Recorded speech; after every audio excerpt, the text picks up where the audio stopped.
제10장. 불의한 법령을 만들며 불의한 말을 기록하며 가난한 자를 불공평하게 판결하여 가난한 내 백성의 권리를 박탈하며 과부에게 토색하고 고아의 것을 약탈하는 자는 화 있을진저, 벌하시는 날과 멀리서 오는 환난 때에 너희가 어떻게 하려느냐? 누구에게로 도망하여 도움을 구하겠으며 너희의 영화를 어느 곳에 두려느냐? 포로된 자 아래에 굽으리며 죽임을 당한 자 아래에 엎드려질 따름이니라.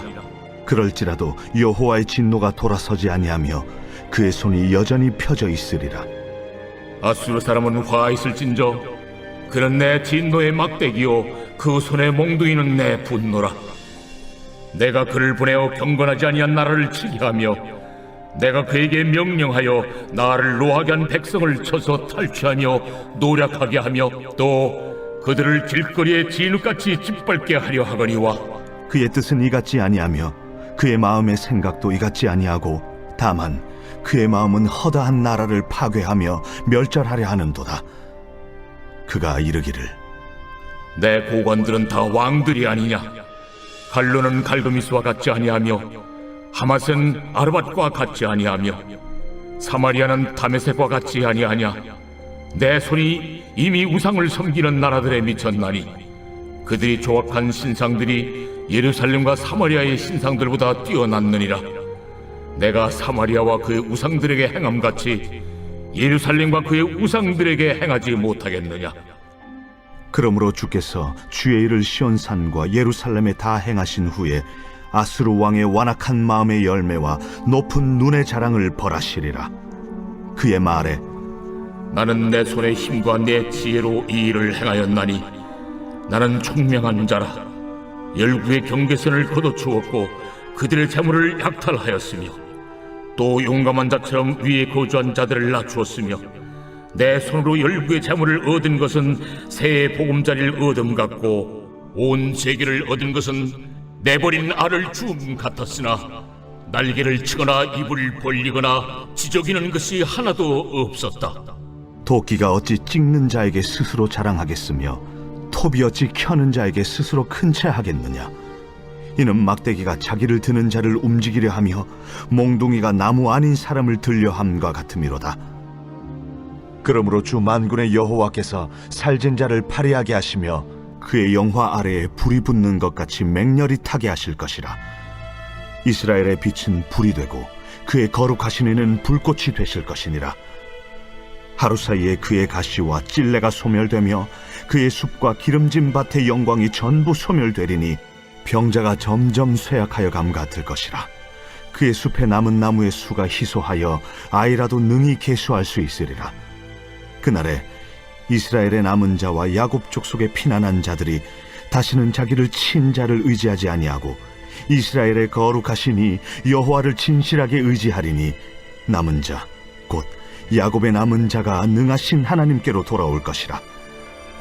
이스라엘이여, 내 백성이 바다의 모래 같을지라도 남은 자만 돌아오리니 넘치는 공의로 파멸이 작정되었습니다.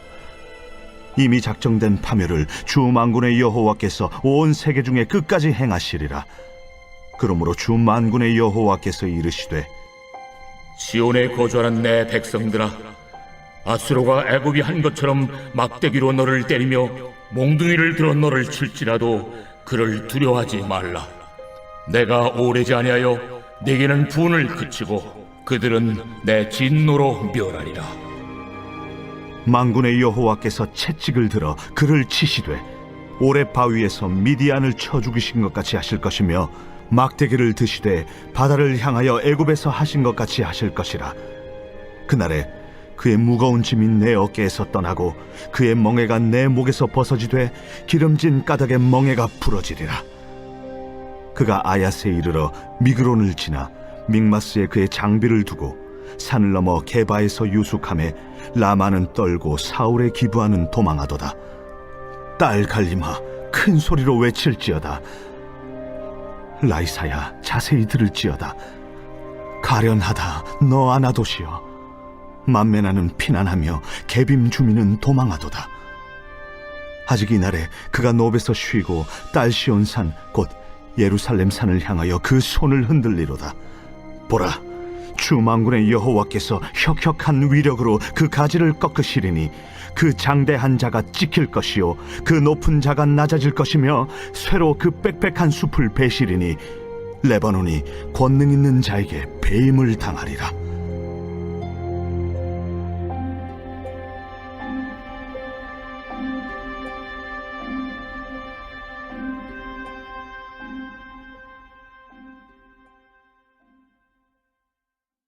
오늘 이사야서 10장에서는 불순종한 이스라엘 백성들을 심판하시는 도구로 이방 민족인 아수르를 사용하신다는 것을 언급하고 있습니다.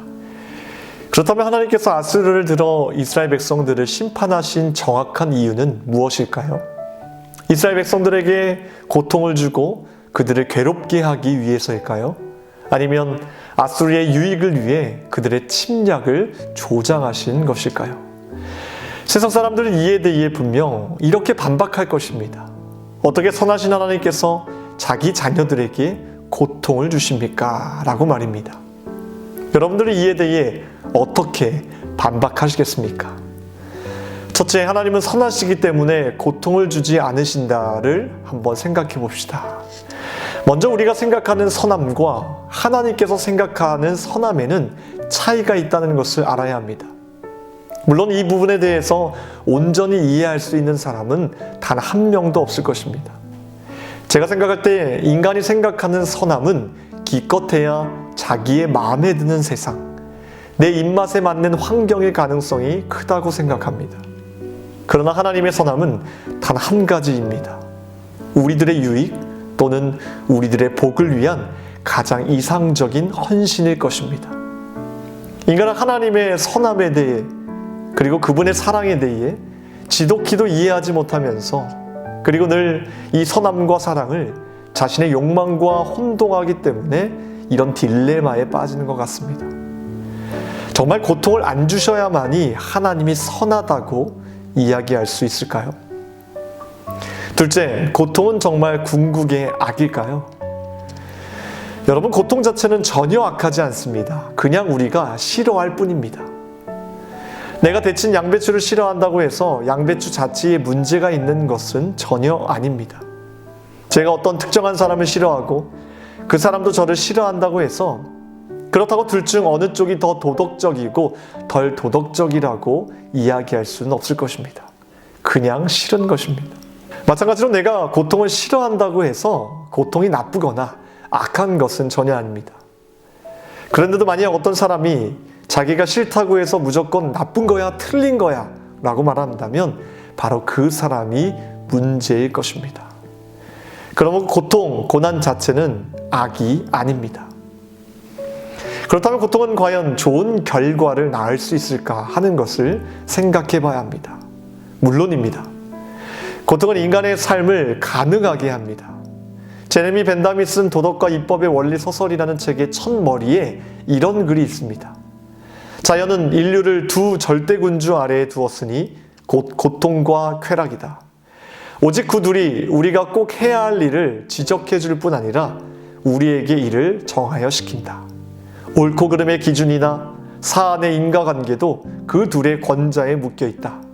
고통과 쾌락은 우리의 모든 행동과 말과 사고를 지배한다. 우리가 아무리 그 종속에서 벗어나려 했어도 오히려 종속이 더 입증되고 확인될 뿐이다. 인간은 말로는 고통과 쾌락의 제국을 등지는 척할 수 있으나 실제로는 평생 거기에 지배당한다 라고 말하였습니다. 한마디로 쾌락과 고통이라는 강물 사이로 우리의 인생이 흐릅니다. 이 두 가지가 없으면 인생도 끝나는 것입니다. 우리 인생을 돌아봐도 고통을 통해 참 많은 유익을 얻게 됩니다. 특별히 인간의 성품, 신체적 고통과 고난의 불 속에서 단단해지고 견고해집니다. 위험에 맞서지 않고는 용기를, 시련이 없이는 인내를, 머리와 가슴을 괴롭히는 난제가 없이는 지혜를, 고생이 없이는 지구력을, 유혹이 없이는 절제와 정직을 기를 수 없습니다. 여러분, 이런 유익들, 용기, 인내, 지혜, 지구력, 절제, 정직 내 인생에 필요 없습니까? 만약 필요가 없다면 고통도 필요 없겠지만 없으면 안 된다고 생각하신다면 이런 고통과 고난을 가볍게 생각하지 마십시오. 인간의 성품이라는 금은 고통의 광산에서 채굴되지만 세상의 오물과 찌꺼기는 고통 없이도 쉽게 얻을 수 있습니다. 오히려 하나님이 우리에게 고통을 허락하시는 이유는 그분이 선하시기 때문입니다. 우리의 유익을 위한 것입니다. 선하시기 때문에 고통을 안 주신다가 아니라 선하시기 때문에 고통을 주신다가 맞습니다. 그런데도 우리는 우리의 머리로 이해되지 않는 문제에 도달할 때 그때마다 참 여러 가지 하나님에 대한 의심과 오해를 떨쳐버릴 수가 없습니다. 예를 들어 하나님이 능하고 선하다면 어떻게 내 아이를 죽게 하십니까? 특별히 악한 짓으로 사람을 죽이거나 해야 하는 사람들을 보면서도 갈등에 빠지게 됩니다. 하나님은 왜 저런 악한 것들을 내버려 두십니까? 여기서도 오류가 있습니다. 우리들은 흔히 인간의 악한 모든 행동들의 책임을 모조리 하나님께 돌리려 한다는 것입니다. 과연 모든 것들이 다 하나님의 책임일까요? 이것이 정말 말이 안 되는 것이 인간의 잘못을 모조리 하나님의 책임으로 돌린다면 여러분들이 지은 모든 죄, 거짓말, 나쁜 행동을 여러분들의 부모의 모두의 책임이라고 말하는 것과 같다는 것입니다. 부모님은 여러분들이 그런 죄를 지을 것을 알면서도 낳으셨습니다. 인간에게는 자유의지가 있습니다. 자신의 모든 행동을 하나님의 책임으로 돌리려는 사람들은 결국 이 자유의지를 포기하는 셈입니다. 또 우리가 이해해야 할 부분은 하나님이 인간이 하는 모든 일들을 다 관여하신다는 오해일 것입니다. 우리가 아침에 일어나서 빵을 먹고 아이들 데려다 주고 일을 하고 주유하는 것이 하나님이십니까? 저는 며칠 전에 아침에 엘리베이터를 탔는데 갑자기 엘리베이터가 쿵 하더니 멈춰서 제가 그곳에 갇히게 되었습니다. 그럼 이것도 하나님이 하신 것일까요? 대부분 내가 하는 것입니다. 그리고 세상은 어느 정도 스스로 흘러가게끔 만들어진 자연법이 있습니다.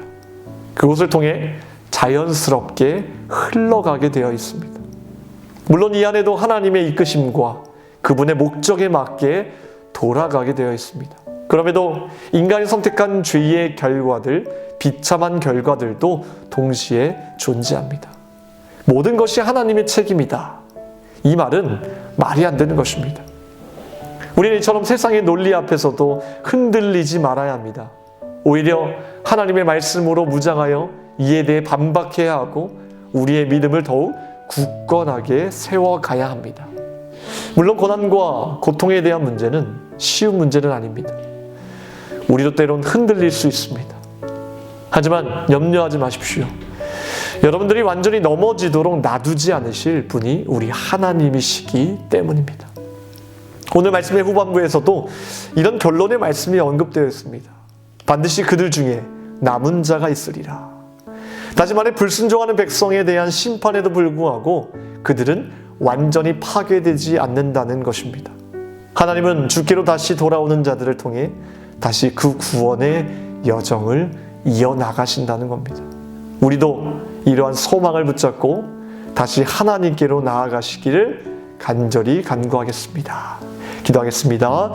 오늘 월요일 새벽에 함께 기도할 공동기도 제목은 나라와 민족을 위해서 함께 기도하겠습니다. 이 땅의 영적인 회복과 자유민주주의를 위해서 기도해 주시기 바랍니다. 이제 수능일이 얼마 남지 않았습니다. 우리 남아있는 시간 동안 우리 아이들 잘 준비하여서 좋은 결과로 하나님께 영광 돌릴 수 있게 해달라고 우리 수험생들을 위해서 끝까지 기도해 주시길 바랍니다. 나라와 민족을 위해서 수험생들을 위해 기도하시고 각자의 기도 제목을 놓고 기도하시기 바랍니다. 기도하겠습니다. 하나님, 나라와 민족을 주님께 의탁드리오니 간섭하여 주시고 더 선한 길로 예비하여 주시옵소서. 이 혼란한 세상 가운데 믿음으로 살게 하시고 어렵고 힘든 고난과 고통 속에서도 하나님이 우리와 동행하심을 믿고 믿음으로 기도하는 우리 성도들로 세워 주시옵소서.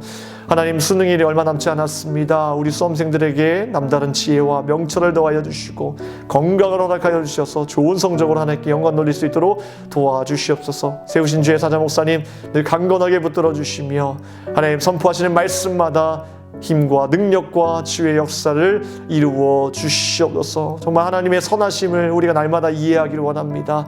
하나님의 그 뜻을 헤아리기를 원합니다. 오늘도 그분의 사랑 안에서 그분의 뜻 가운데 바로 서 있을 수 있도록 도와주시고 우리의 기도를 통해 역사하시는 하나님 만날 수 있도록 도와주시옵소서. 감사드리며 우리를 구원하신 예수 그리스도의 이름으로 기도합나이다. 아멘.